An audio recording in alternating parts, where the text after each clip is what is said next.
Buen día a todos. En nombre del Padre, del Hijo y del Espíritu Santo. Ven, Espíritu Santo, llena los corazones de tus fieles y enciende en ellos el fuego de tu amor.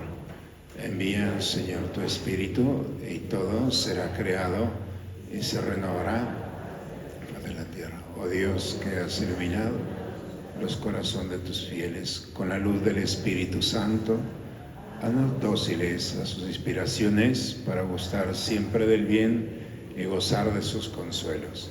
Por Jesucristo nuestro Señor. Amén. Bien, pues vamos a iniciar con el canto que nos ha venido acompañando en estos días.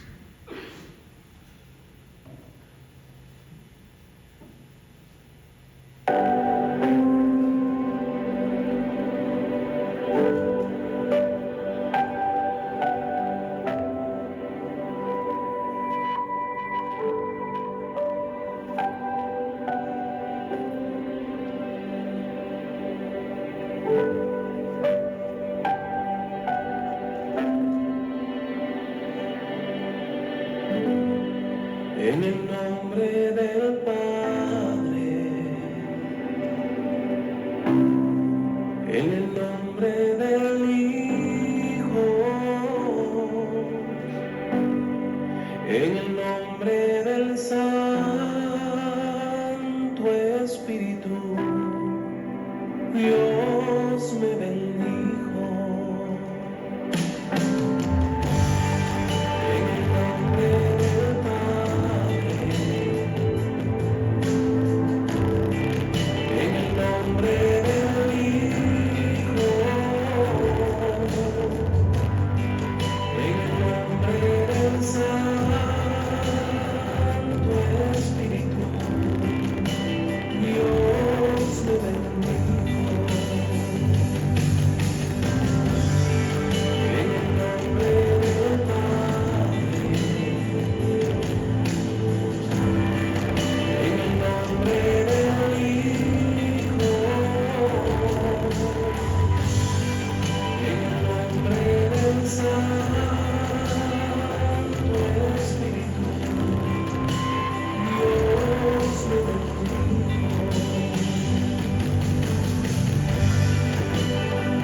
Vamos a... Bien, pues en estos días estamos ya a media semana, prácticamente este es el día en el que hacemos una recapitulación de lo que hemos venido reflexionando y a través de la espiritualidad del signarnos. Ustedes recordarán que desde el primer día quedó muy claro qué significa, ¿verdad?, este camino y el sentido que hay de fondo, ¿verdad? Creo que es la experiencia de la encarnación y de la resurrección. Toda nuestra fe, todo lo que nosotros creemos, velas, incienso, altares, colores, todo está cimentado en dos grandes misterios. Nuestra fe está cimentada en dos grandes misterios. Por una parte la encarnación y por otra parte la resurrección. O sea, son dos realidades que parecen separadas, pero están unidas. Donde hay encarnación, hay resurrección. Así es esta experiencia. Donde hay encarnación, hay resurrección. ¿Por qué hago hincapié en esto? Porque es el fundamento de toda nuestra vida cristiana. Cuando nosotros hacemos esto, el Padre ha venido a través de su Hijo Jesucristo a restaurar, a encarnarse y a restaurar lo que estaba fracturado, lastimado. Y esa experiencia entra en nuestra vida. Todos traemos una historia donde necesitamos experimentar la encarnación. ¿Dónde estás en mi vida? Es la pregunta que le hacemos a Dios. ¿Dónde estás en este momento? En los campos de concentración, especialmente en Polonia, en Auschwitz, había una frase ahí: ¿dónde estás, Dios, en este momento? O sea, son realidades. Profetas, hombres y mujeres, a lo largo de nuestra historia vivimos momentos en los que el lado izquierdo es doloroso, y por eso esa experiencia de dónde estás nos lleva a ser partícipes de una encarnación, pero también de una resurrección. Por eso, cuando nosotros hacemos esto, es todo el paso de la historia de la salvación en nuestra vida. Entonces, por eso creo que si nosotros tomamos conciencia y recuperamos este signo de los primeros cristianos que nos ha acompañado a través de los siglos, creo que seremos muy cuidadosos en andar haciendo estas cosas que no sabemos ni qué se hace, o de que nadie me vea. No, o sea, el Padre que creó todo esto, aquí está. Y me ha enviado su Hijo Jesucristo para que esta historia que se está escribiendo y es dolorosa sea para Él y sea de Él. Porque la única manera de poder pasar de esta oscuridad a la luz es cuando me hace partícipe. Por eso, bueno, hemos hablado de todo lo que implica el signarse. También no es solamente un signo externo, sino es la entrada al misterio de Dios. Es la llave para entrar a la casa del Padre. Es experimentar el amor de Dios. Por eso decimos que es el credo, ¿cierto? Lo veíamos hace un momento. Dime en qué crees. Sin palabras podemos decir fácilmente la síntesis de la síntesis. Y esa experiencia es lo mismo, no es solamente una doctrina, una idea, un recuerdo. Es actualizar en nosotros el misterio de un Dios que se ha encarnado para liberarnos, para salvarnos en una restauración integral. Y bueno, pues es recuperar la verdadera experiencia o idea de Dios. Hemos hablado también de esto. Cada vez la Trinidad nos permite a nosotros ir purificando la idea de Dios.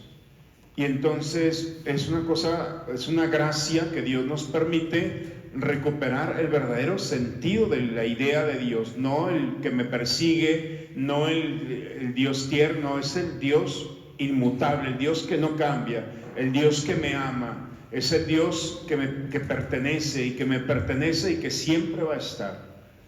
Esa presencia de un Dios que se actualiza a través. Y finalmente el poder, lo vamos a ver el día de hoy, el poder que tiene cuando nosotros decimos en el nombre del Padre, en el nombre del Hijo. O sea, tu rostro cambia, no es tu rostro, es el rostro del Padre. No eres un mensajero, eres el mensaje. Es la experiencia de Dios mismo. ¿Sabemos realmente y experimentamos esto? Que el mismo rostro de Jesús es el que está hablando, el que está dando autoridad para que esa realidad pueda cambiar, pueda ser transformada, pueda ser santificada. Deja de ser tú. Es una participación. Esa participación es una gracia inmerecida, que es lo que vamos a hablar el día de hoy. O sea, cuando dices en el nombre del Padre, del Hijo y del Espíritu Santo, es una dimensión de trascendencia, es una realidad que no te pertenece, pero que Dios, por su infinita misericordia y sabiduría, nos permite entrar en ella. Cuando estaba en la barca, ¿se acuerdan de aquel pasaje está en los evangelios, Mateo, Marcos? Cuando estaba la barca golpeando y dice que Jesús estaba dormido, estaba en la popa dormido, estaba cansado, dice que estaba golpeando el viento y tenían miedo, y entonces van y lo despiertan y le dicen: maestro, ¿no te preocupa que naufraguemos? Eso es una ofensa. Dice que se levantó y le dice al mar: cállate y enmudece. Cállate y enmudece. Así que en ese momento la barca y el viento ya no la golpeó y llegaron a la orilla. ¿Ustedes creen que Jesús dudó? Y si le digo al viento que se calle y no se calla, qué ridículo voy a hacer aquí. O cuando bajaron al paralítico y lo ponen allí y si le digo que se levante y tome su camilla y se vaya y no se levanta, se va a quedar en los evangelios que fue un fracaso. O sea, vean todos los momentos, la palabra de Dios, el rostro de Dios, que es Jesucristo, no duda, cállate y enmudece. Es la palabra de Dios misma en Jesucristo. ¿Por qué nosotros dudamos? Será porque desconocemos. Pero para estos son los ejercicios espirituales y nuestra formación, porque tenemos que recuperar esa confianza total en el Padre, que no va a permitir que quedes en ridículo, que se burlen de ti, que se rían de ti. No lo va a permitir, porque eres su hijo. ¿A qué padre le gusta que su hijo quede en vergüenza, en ridículo, que se burle? No hay, no existe, al menos que esté mal.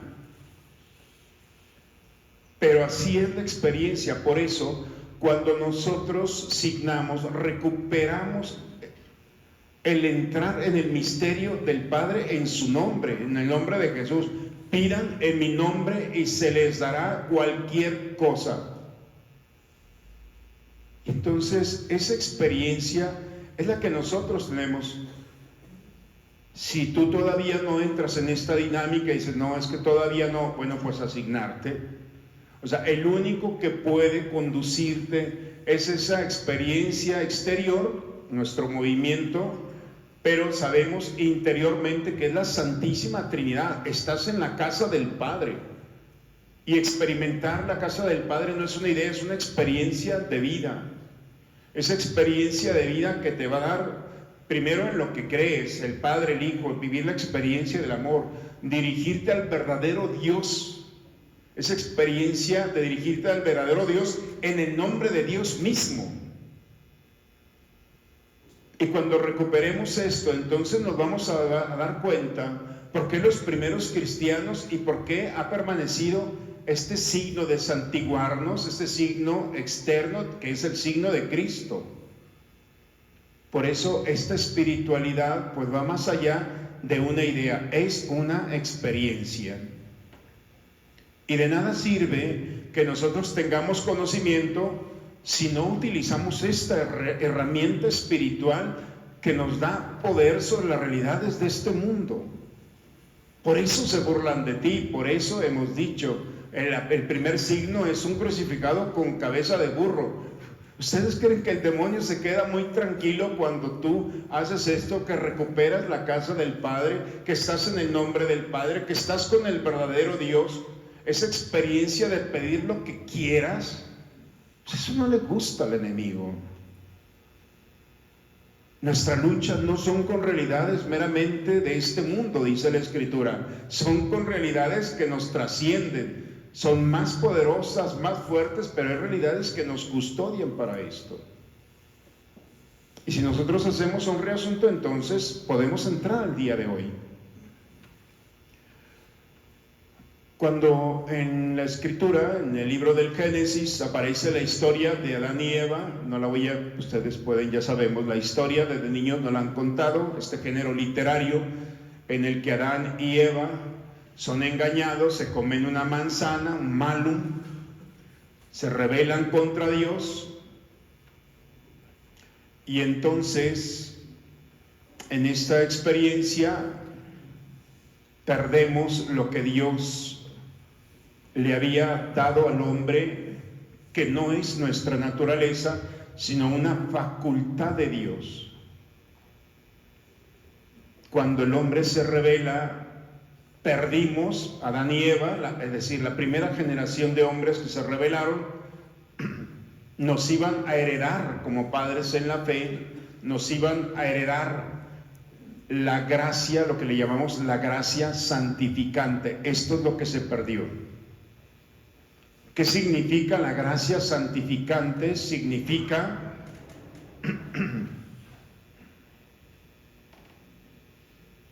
la inhabitación de Dios total y plenamente en nosotros.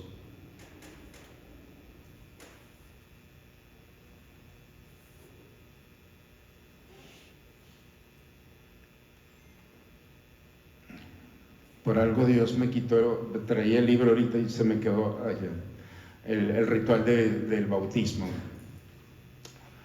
Cuando nuestros padres nos llevan, no es necesario, cuando nuestros padres nos llevan a bautizar,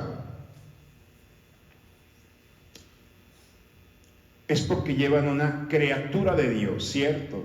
Tiene todas las facultades humanas, puede oír, claro, se van a desarrollar, puede ver, puede tocar, puede sentir, puede el gusto, esas facultades, pero no tiene facultades espirituales.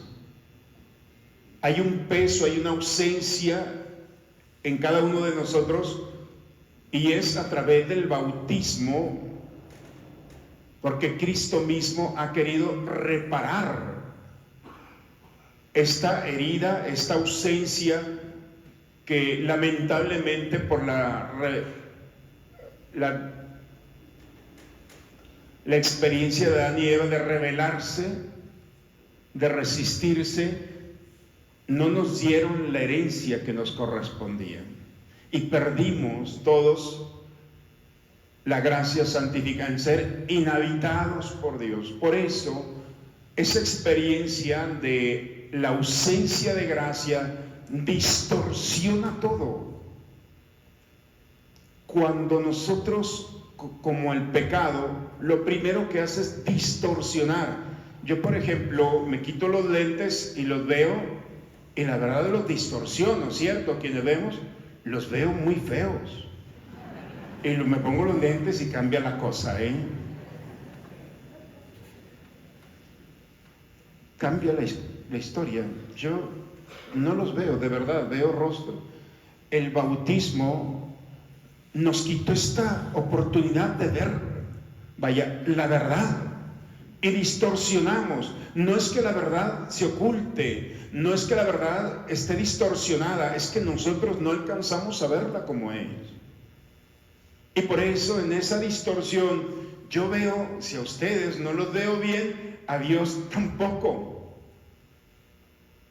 Y lo veo como una amenaza, y lo veo como alguien que me persigue para condenarme, y lo veo, en fin, todas las formas que tiene este mundo de ver a Dios verdadero, el Dios que ha creado todo para vivir, para disfrutar, para compartir, se distorsionan. Prueba de ello es la muerte.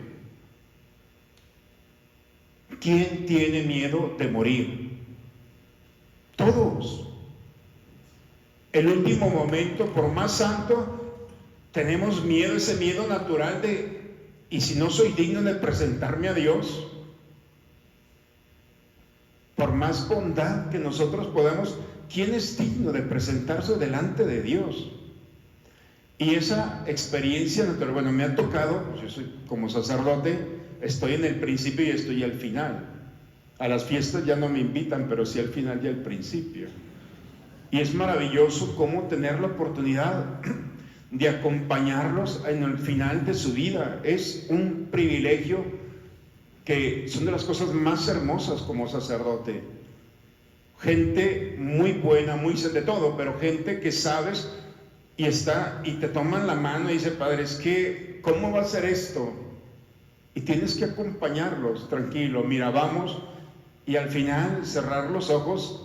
Es esa experiencia maravillosa entre el temor y la esperanza.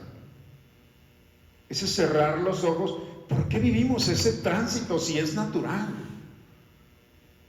¿Por qué tanta tensión a esto? Bueno, porque no dejamos de experimentar el pecado y sus consecuencias. Esa distorsión de la realidad donde el otro parece una amenaza, donde yo mismo, esas experiencias le encantan al enemigo, al demonio, que nosotros la tengamos, porque somos sujetos de miedo, de angustia y por lo tanto de violencia. Pero tenemos un medicamento, perdimos la gracia santificante, pero cuando somos sumergidos, cuando fuimos bautizados, entonces también se nos dio un carácter bautismal. En la coronilla, en esta parte blanda, se nos puso el santo crisma. Y entonces, ahorita voy a ver un poquito más de eso. El santo crisma, como el aroma que tiene, que es aparte muy agradable, pero como es muy natural, humecta muy fácilmente. Y entonces, al quedar humectados, al penetrar, ya no se puede quitar, quedamos sellados como propiedad de Dios. Cuando nosotros, después de ser bautizados, cuando nosotros pecamos, la gracia se pierde, pero nunca vamos a perder el carácter sacramental de ser propiedad de Dios.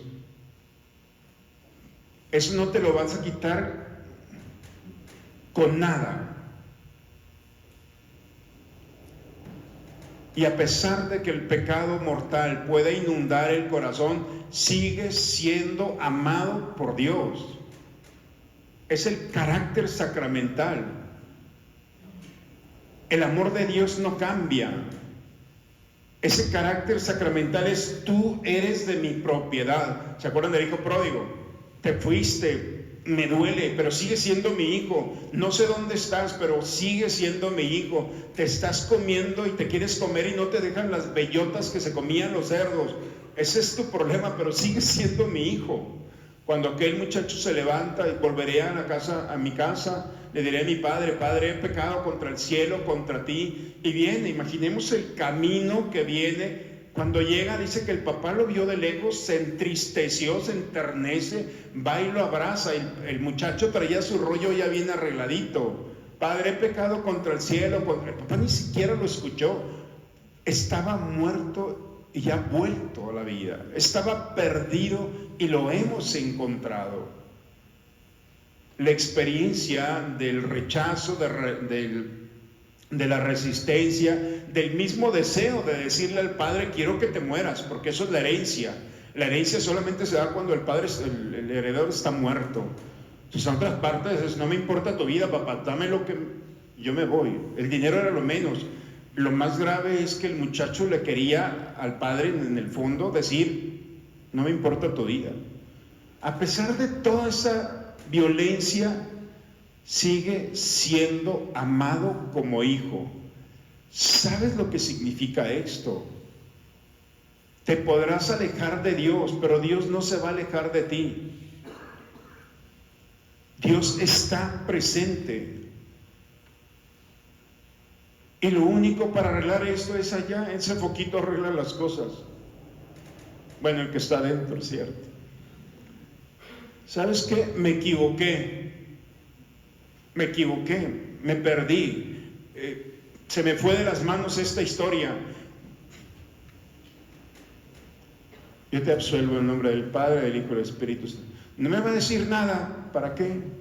Ya viviste 20 años con eso, ¿quieres que te diga más? Ya.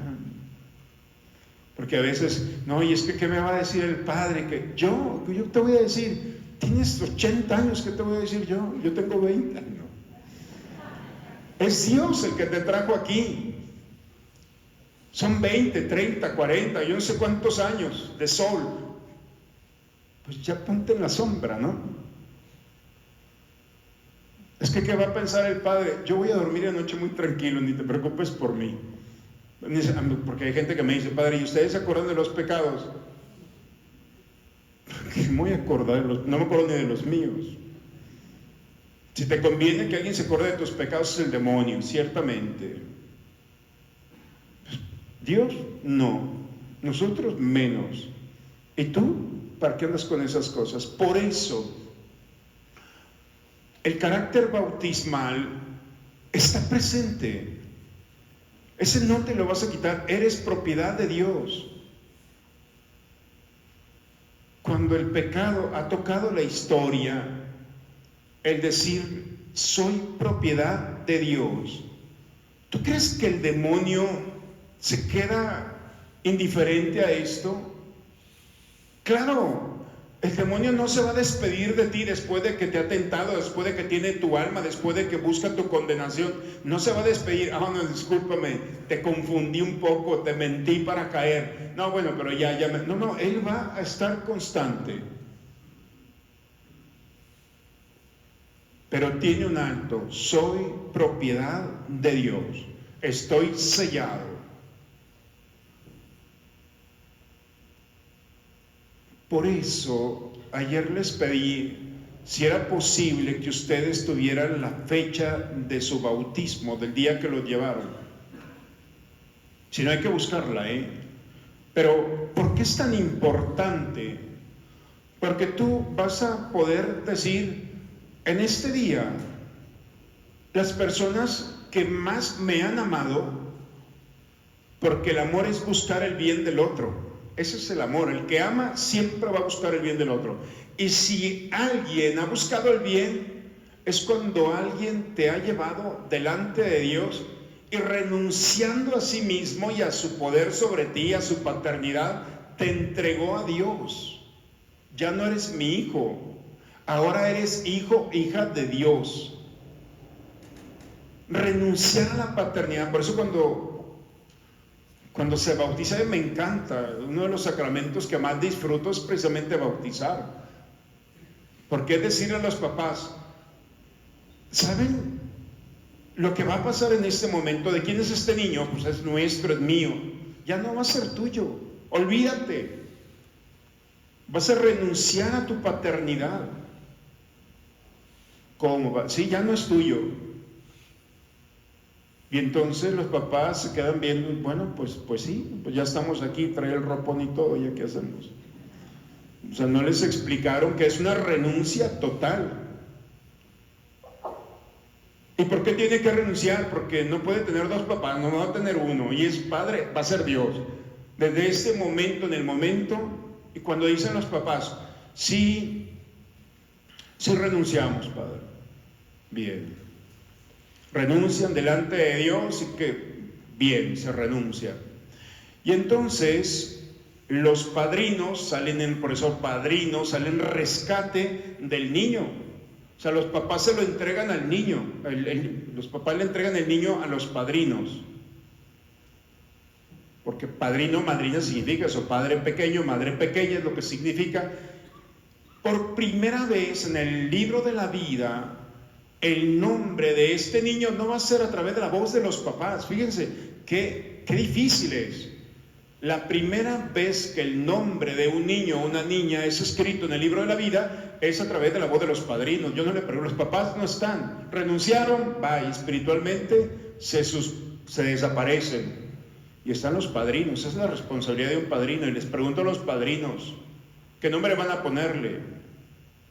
Espero que hayan escuchado al menos el nombre del niño, porque si se pone y le ponen otro nombre, ya no hay vuelta atrás. Por eso los padrinos le dicen, ¿qué nombre van a ponerle? fulanito. ¿Qué nombre van a ponerle? Pues padre, es la voluntad de los papás. Se bautiza y en ese mismo momento se sumerge. Es propiedad. El carácter bautismal después vendrá con el sello del crisma, y entre la entrega de los papás y el crisma está uno de los actos más bonitos, que es los padrinos signan al niño. El primer signo cristiano es que los padrinos y los papás le ponen una cruz en la frente al niño. Antiguamente era en los oídos, en los ojos, en la frente. Eso ya lo hace ahora el sacerdote. Pero cuando lo reciben el niño, ahora sí, padrinos, se comprometen ustedes a decirle a este niño que no es huérfano, que es hijo de Dios, sí, asignarlo, y se signa. Es el primer signo cristiano. Y el sacerdote, la iglesia te recibe como tus papás y tus padrinos te han signado. Ahora yo, ellos en el nombre de la iglesia, yo en nombre de Cristo, desde este momento eres hijo de Dios y tendrás un carácter que nadie puede quitar. Por eso el bautismo solamente se hace una vez en la vida. Porque después, no, es que padre, no me lo puede bautizar otra vez, porque fíjese que mis compadres no eran los que yo quería. No, de verdad, parece, y luego vienen porque se pelean los compadres en la fiesta, porque pues fiestonón, se pelean y esto y lo otro, y ahora resulta que el otro día es, no se puede quitar esto para traer otros. Sí, ¿cómo no? Claro, pásele, por favor. Claro que no. En ese momento queda el carácter bautismal. Por lo tanto, mis queridos todos, cuando nosotros nos signamos, entonces tenemos que dirigirnos, vincularnos al misterio de la Iglesia. Desde los primeros siglos, los cristianos hemos tenido la delicadeza y el cuidado de vincular el signo de Cristo a nuestro bautismo. Esa experiencia de recuperar tu carácter bautismal. Recuperar tu carácter bautismal. Y el carácter bautismal es la gracia santificante, la puedes perder, pero se recupera, hombre, tan sencillo aquí, no es tan complicado. Pero el carácter bautismal, ese no se recupera, ese siempre va a estar en ti. Eres propiedad de Dios. Cuando las cosas estén mal, cuando vivas en el pecado, cuando te equivoques, cuando en algún momento de tu vida te des cuenta que te lastimaste a los demás, que viviste una realidad que no hubieras querido, pero se dio, se te fue de las manos tu vida, en esos momentos donde parece que todo está perdido y la música de la condenación empieza a rondar en ti, acuérdate de tu carácter bautismal. Cuando tú haces esto, soy propiedad de quién, he sido sellado como propiedad de quién. En el momento en el que tú recuperas tu carácter bautismal, el miedo y el temor a la condenación desaparecen, pero tomas conciencia, eso sí, del dolor que has provocado en ti y no puedes vivir en el dolor. Nadie se acostumbra a vivir en el dolor, porque entonces experimentas no solamente el dolor, sino el sufrimiento. Y esa realidad de vivir en el dolor y el sufrimiento es un fantasma que te va a perseguir en la calle, en tu casa. No vas a disfrutar de la vida. ¿Quién puede vivir con el sufrimiento? Bien, para poder tocar esa realidad se une esa experiencia para recuperar la gracia santificante. Y el carácter bautismal es el que nos sostiene en todo momento.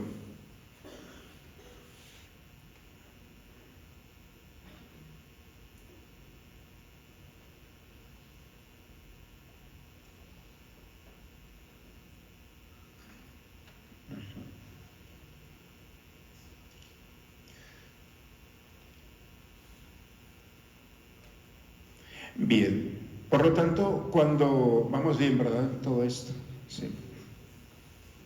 Cuando nosotros, como en el carácter bautismal, agradeciendo a Dios aquello que nos llevaron a bautizar, se actualiza en nosotros a través del santiguarnos al momento de designarnos. Cuando tú haces esto en el nombre del Padre, del Hijo y del Espíritu Santo, entras a esta dimensión, entras a la dimensión de ser propiedad de Dios. No sé, tienen que hacer la experiencia, porque nadie la puede hacer por ti. Pero cuando tú te signas y cambias un poco, veíamos las diferentes fórmulas el primer día que han acompañado el signo de la cruz. Cuando tú dices, soy propiedad de Dios, soy propiedad de Dios, bueno, el alma, no saben, tienen que experimentarlo ustedes, porque eso es personal. O sea, ese gozo de saberme fuera de la casa del Padre, esa experiencia de estar queriéndote comer las bellotas de este mundo y no te dejan ni siquiera. La experiencia de ser propiedad. ¿Cuántos trabajadores en casa de mi Padre tienen más de lo que yo estoy con? O sea, volveré a mi casa. Es volver a la casa. Háganlo. Experimenten. Recuperen ese carácter bautismal, y recuperando el carácter bautismal puedes recuperar también la gracia santificante que iba a ser nuestra herencia permanente, pero el pecado nos la quita. Pero cada vez que nos la quita, podemos nosotros recuperarla, tan sencillo como esto. Pero esa experiencia de ser propiedad quita esa nube de preocupación, de tristeza, de miedo, de angustia. Cuando es que tengo todo, ¿por qué vivo tan triste? ¿Por qué vivo con preocupación? ¿Por qué? Bueno, pues porque hay algo oculto que no te has dado.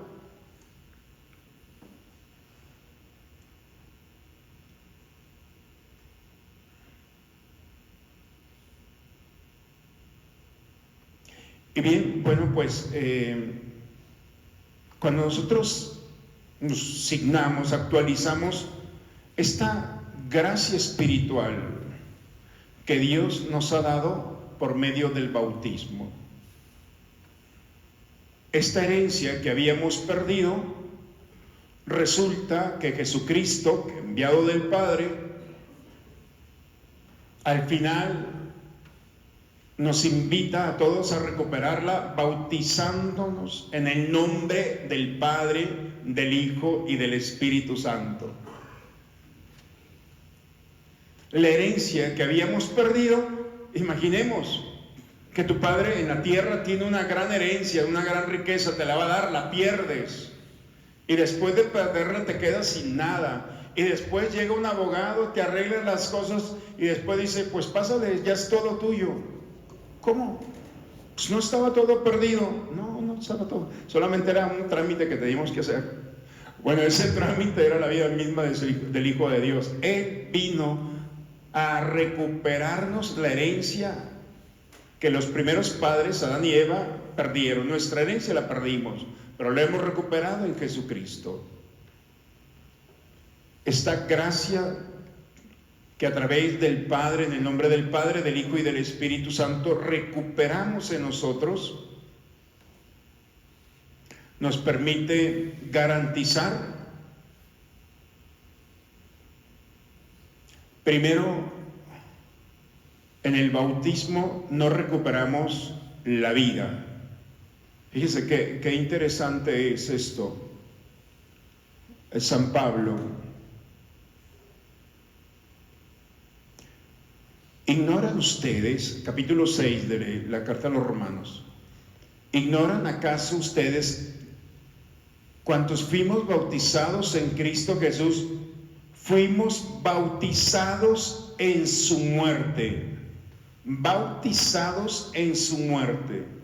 En efecto, fuimos sepultados con Él en la muerte por el bautismo. Otra vez, muerte.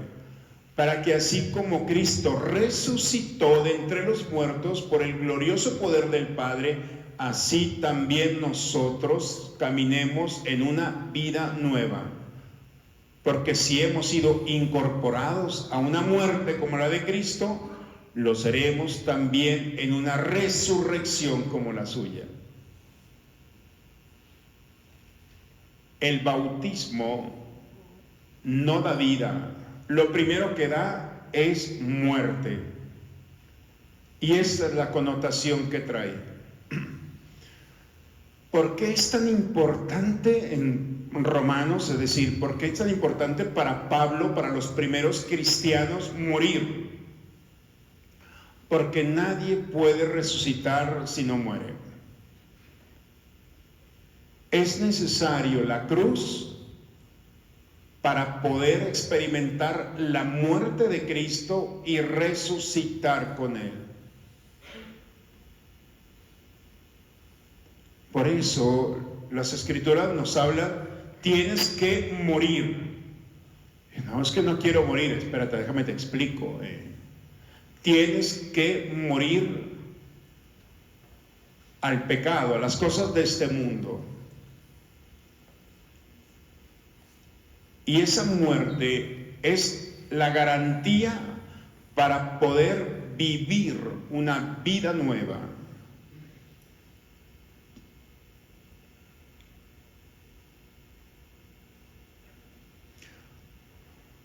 Cuando me dicen los chicos, padre, ya tenemos la fecha para bautizar. Ah, sí, padre, ya le vamos a cortar la colita. Ah, tuvieron un changuito. ¿Qué tuvieron? No, padre, no, es que de verdad, a ver, vamos a poner las cosas claras. O sea, para poder bautizar, la experiencia es, este niño va a morir al pecado de la desobediencia, a la consecuencia de de rebelarse nuestros primeros padres. Es necesario morir. Por eso se sumerge en el misterio de la muerte de Cristo para resucitar con Él. Los primeros cristianos tenían muy claro esto: el bautismo es una muerte. Es un morir a una vida y empezar otra. Cuando Jesús se encuentra con Nicodemo, aquel hombre anciano, tienes que morir y tienes que volver a nacer. ¿Cómo? ¿Tengo que entrar al vientre de mi madre otra vez, siendo yo anciano? El poder de lo alto. Esa experiencia de morir y volver a vivir. Cuando tú te signas, recuperas esta muerte, esta maravillosa muerte de decirle al pecado, hasta aquí. Es la gracia de Dios que te libera de esa vestidura que te ha acompañado lastimándote. Tú no puedes hacerlo, pero Él sí. Es la muerte de Cristo, no es tu muerte. Es la vida de Cristo, no es tu vida. Se fijan, son dos realidades. Pedir a Dios la gracia. Con la gracia de Dios nos introduce.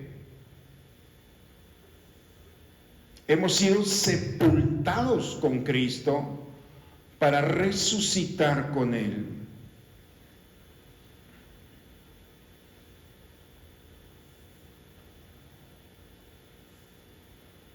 Y entonces llamamos que hemos sido partícipes de la muerte y de la resurrección. En el bautismo hemos sido partícipes de la muerte y la resurrección. Una vez escuché una frase que algunos de ustedes quizá lo han escuchado, donde dice, el demonio te habla por tu pecado y Dios te habla por tu nombre. No sé quién la dijo, pero me parece, o sea, hey, chismoso, chismosa, ven, hey, mentiroso, ven, y empieza, no quiere decir porque decía, el Padre está revelando los secretos de la confesión. Pero nos habla, ¿y por qué? Porque le encanta pisotearte. Quiere que vivas en la muerte. Esta experiencia de vivir en el pecado debe de tener un alto. ¿Cómo se recupera esto? Lo llaman la vida sobrenatural. Es el primer fruto del bautismo. Y la vida sobrenatural es, hablamos que hace un momento que los niños llegan con todas las facultades, ¿verdad? Pero nos faltaban las facultades de Dios, las facultades espirituales, la inhabitación de Dios en nosotros, que se le da a aquellos que han sido bautizados en el nombre del Padre, del Hijo y del Espíritu Santo.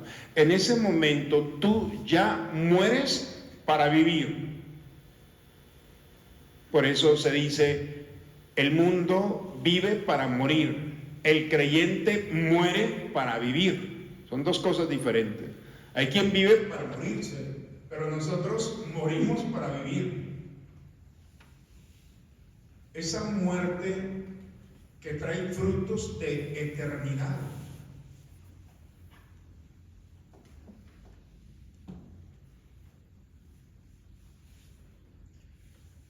Uno de los San Cirilo de Jerusalén, uno de los primeros conversos, hace esta analogía